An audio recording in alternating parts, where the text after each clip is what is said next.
Wassail, beautiful people. So, I'm on a bit of a pilgrimage to the past.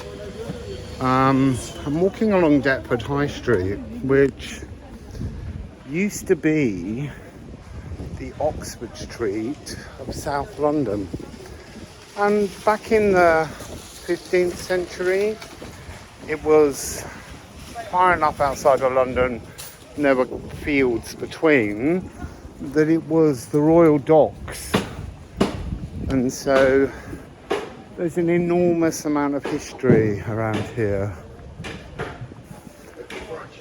And it's strange, all of my family hail from this region. My dad's mother was born along the end of this high street in a road, doesn't exist anymore, that was there. And I feel like I'm going on a tour of my family history. All my family have turned up around me. So the other day I became aware that my brother and my dad were here, and then my mum's mum turned up, and then this morning, having had a dream about my mum, she also turned up.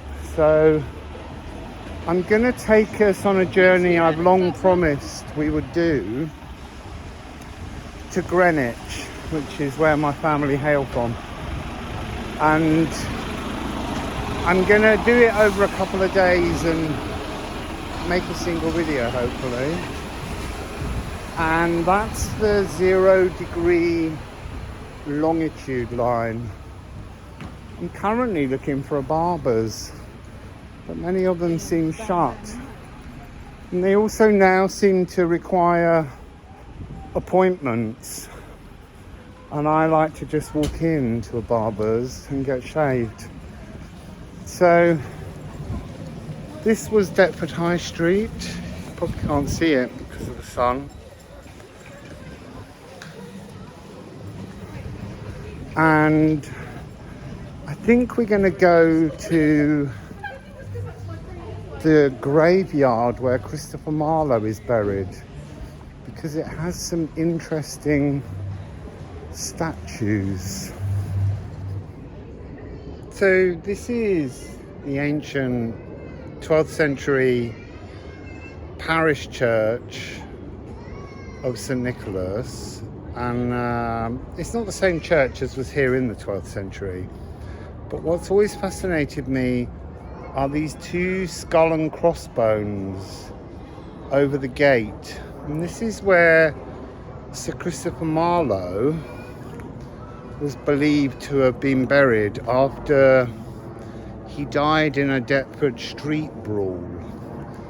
And what's fascinating is it's often believed that he staged his own death and was spirited away to Italy, where he wrote the Shakespeare plays. It's one of those urban myths that there is no answer to.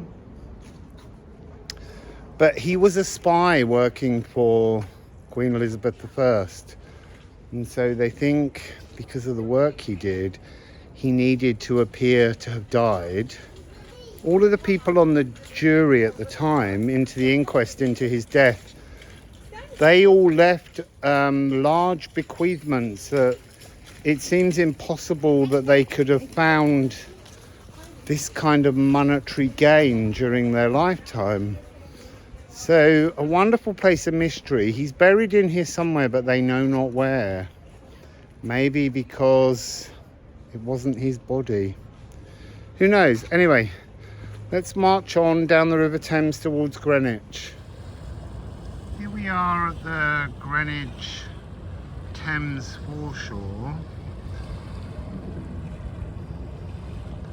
And we're just about to arrive at a place that was very special to my childhood and my parents' lives. This is Greenwich, where the famous Cutty Sark ship is. And the Cutty Sark was the fastest tea clipper. It could get to India and back in 6 months. So here is the Cutty Sark.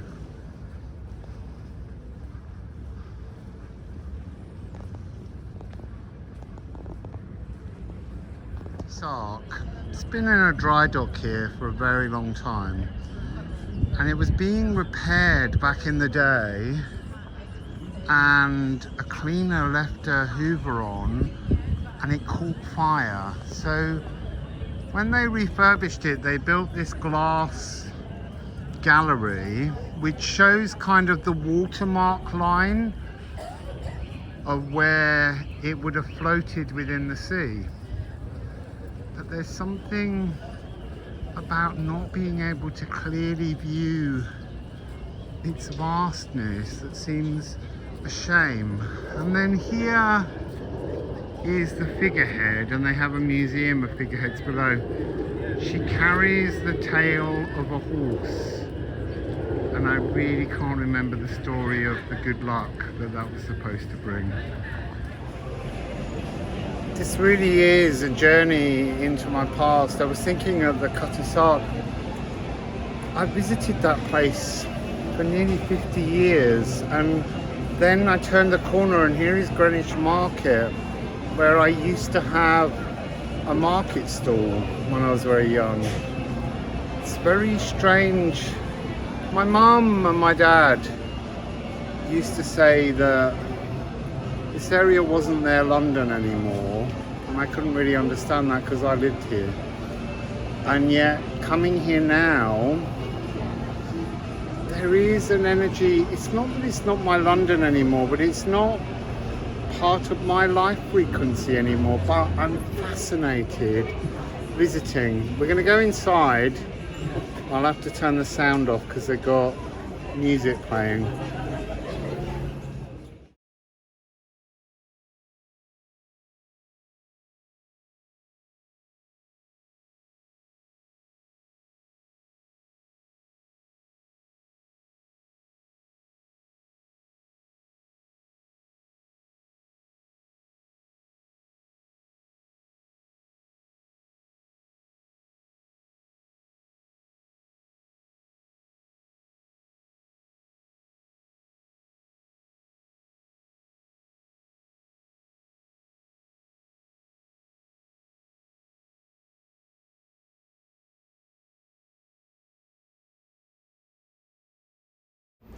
So I've stopped here at St Alpheg's Church. This is one of the Hawksmoor churches. He was Sir Christopher Wren's pupil who built St Paul's Cathedral. And there is a story that of the 6 Hawksmoor churches across London, you can join them up and they form a star pattern. And what's really interesting is, again, like being in a different timeline, when I used to be here, there were only 5 Hawksmoor churches and they formed a pentagram. So this morning when it said 6, I was a bit confused. These are based on ancient Greek early churches mixed with the Baroque style. And a lot of the altars inside have columns and drums, a bit like some of the places I visited in Greece. So we'll just have a quick walk around here and I'll show you the front, which doesn't have a door, or the back. The doors are in the side.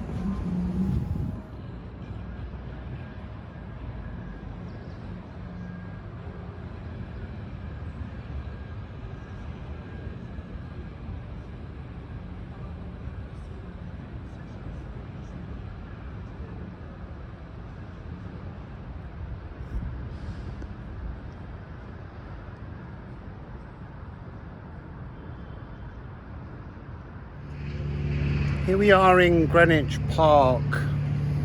I have a photograph of my mother at the top of this hill when she was about 17. When I say I have it, I don't think I do anymore.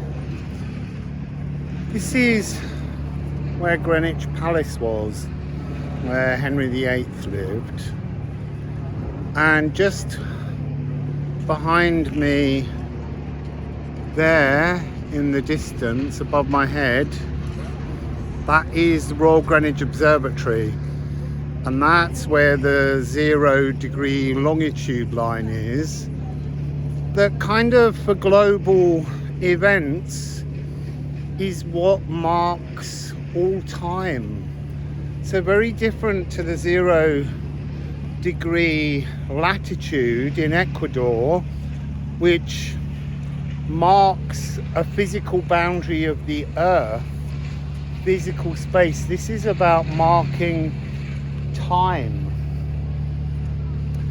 So behind me is the Maritime Museum. When I was very young and first came here, I was told we were going to see Nelson's breeches and the blood that was on them, and I couldn't understand why the blood was brown. I thought it was still going to be wet and red. And across here, this is the Queen's house, as it was called. I think it was a Princess of Denmark who became Queen Anne. It's a beautiful building inside with checkered flooring. I'm going to take us up to One Tree Hill, which is where Queen Elizabeth I used to sit and ponder the view across the River Thames to London. So this is One Tree Hill, and this is where Queen Elizabeth I used to sit, and she would look at this spectacular view across the River Thames to the City of London.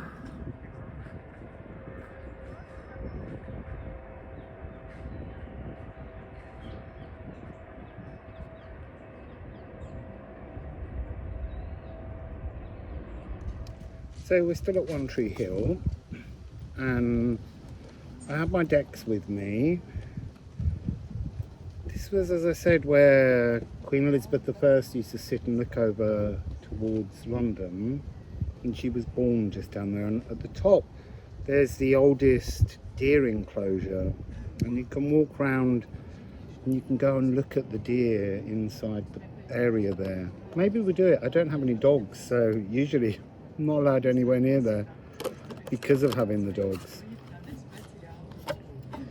So as I split the Liffruma deck, I saw Sigil, Seal and Swelgeness, and it was this energy of bringing life force to the past. I feel like being on this journey today ought to be more triggering, but it's amazing how calm I'm feeling within my heart space. So let's shuffle a few Liffruma cards first. I'm a bit worried about the wind. But let's see what gives.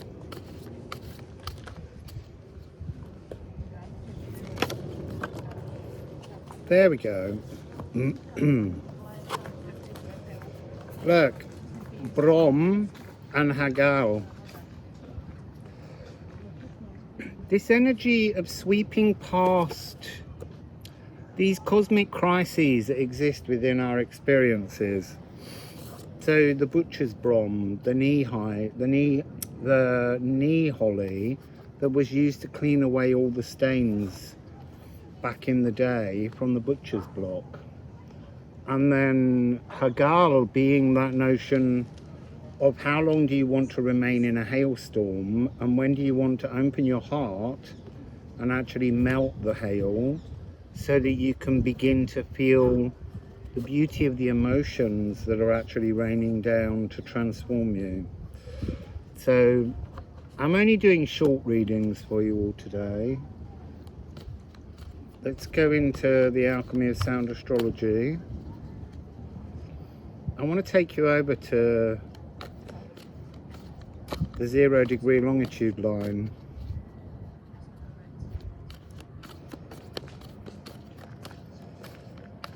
Quicksilver. So this is talking about opening a channel, and really it's that notion of opening a channel to transform the ice, to transform the frozen, to transform the emotions that we don't wish to look at.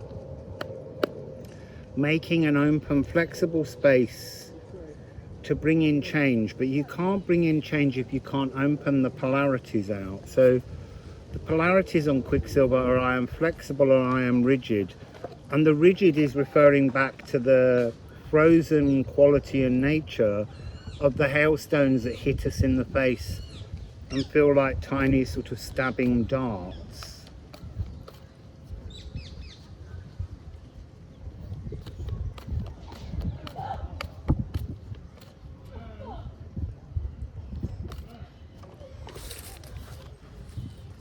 Fascinating. So we've got 21, we've got Saturn, time, Father Kronos, and we are at the place where the world sets its time. You know, with these imaginary longitude lines that were created, and knowing that across there are one or two atomic clocks that help to keep time precise. And just hearing that notion when we used to telephone to check the time years ago, and it would say at the third stroke the time will be, and then there would be 3 pips so that you'd know the exact moment. So Saturn, remember, is divine masculine energy. It's the energy of your lower heart connecting to the natural world, and we are in this beautiful royal park that's full of wonderful, huge, ancient chestnut trees. So the notion behind one of the trees that I might try and find was that Anne Boleyn and Henry VIII danced around the tree when they found out that she was pregnant, because they were expecting a son, and actually they had a whole ceremony arranged for her birth and christening, and obviously there were words such as prince that were put in. So when her daughter was born, it was the first time in history that the title princess was actually ever used. So we're dealing here with linear time, connecting.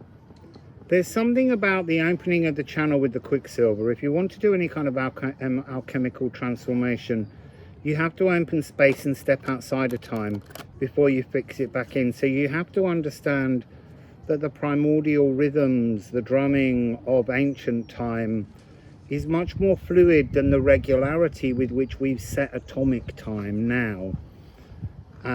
Because that's a human concept. It's interesting, when I was in Ecuador at the longitude line on the equinox, that at midday the sun is so directly overhead that a single pole casts no shadow. And that's this energy of Hagal and us being through our lives with all the shadows we cast through our experience. Do you continue to cast those shadows, or do you move your viewpoint so that you can change the shadows?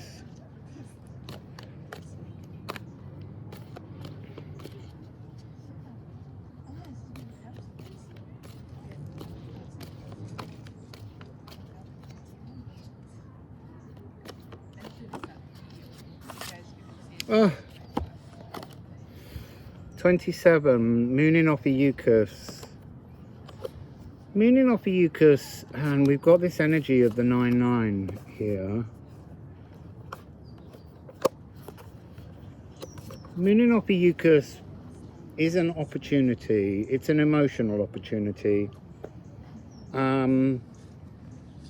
It's reaching up to source. It's being taught something by the great cosmic teacher. It's also mystical frequencies of fate that you can transform and identify in your life. It's the verge of visible silence. And it's a sacred stillness. The polarities here are I am sacred, I am profane. So this is about cosmic DNA, galactic dividends. You know, when you can melt the ice of the traumas in your life, you can eventually move on to experience the galactic dividends that are meant to be flowing into your world. So we're going to carry on having a little journey around this park. So catch you all again in a moment.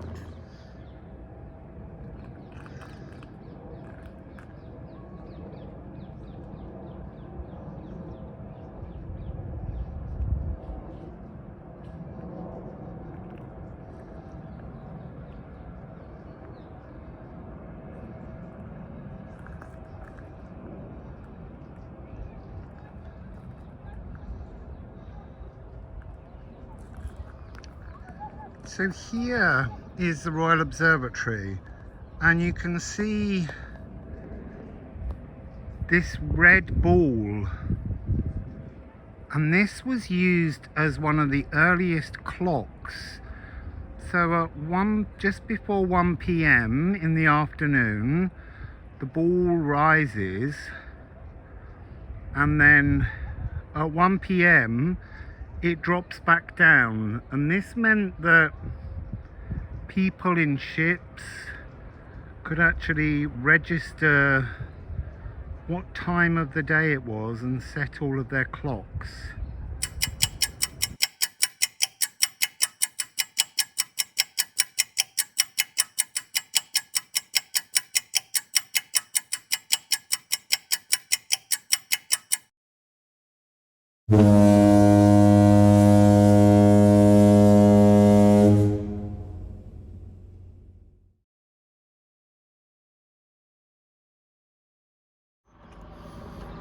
I'm in the flower garden. It's one part of the park that I never got to visit very often because of having the dogs. But actually being here now, I realise it's a bit of a pinetum. It's got lots of beautiful pine tree specimens, because much of the park is sweet chestnuts, and lots of people come to gather chestnuts. But there's such gorgeous, the colours here with the deep green and then that yellow behind, it's such beautiful frequencies, and there's leaves that have got wonderful kind of peachy tones to them, like that one behind me there. It's absolutely delightful. So this is a bit of a disappointment. This is the deer enclosure, and it's in an appalling state of repair. It used to be absolutely gorgeous, and yet there's fencing, loads of benches stored. I don't think the deer even come. Well, this fence wasn't here before. So, no deer to show you. So, the deer have been removed for a couple of years. They're down at Richmond Park. And they're trying to redo the whole area so that they can introduce new bloodlines to the deer here. But I wonder whether officially it's breaking the presence of the oldest deer enclosure. This is the dome of the early telescope. You can go and visit there. It opens and it turns, and then just along here, which I'll take you to, are all the early measurements, the recording of a foot.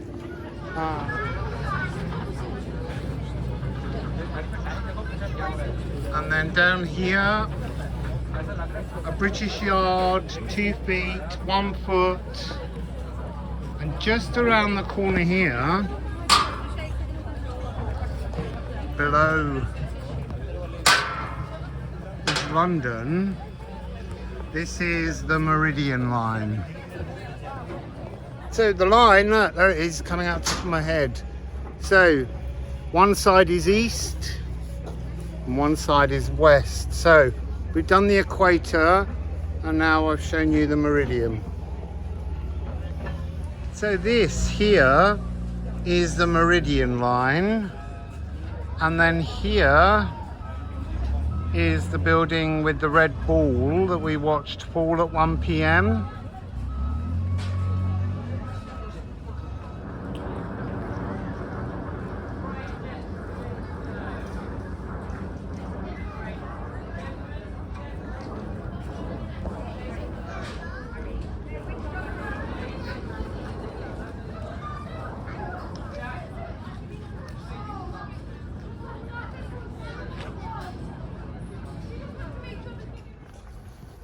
My tour of Greenwich Park is now over. I'll be doing another visit somewhere else quite soon. Beautiful red plant. Looks like an Acer. And I'm walking back down into Greenwich now. It's been a beautiful time here, visiting very old places with very long and distant memories, and feeling very much like releasing all the energy of old stories. So it's been a joy, and thank you all for watching.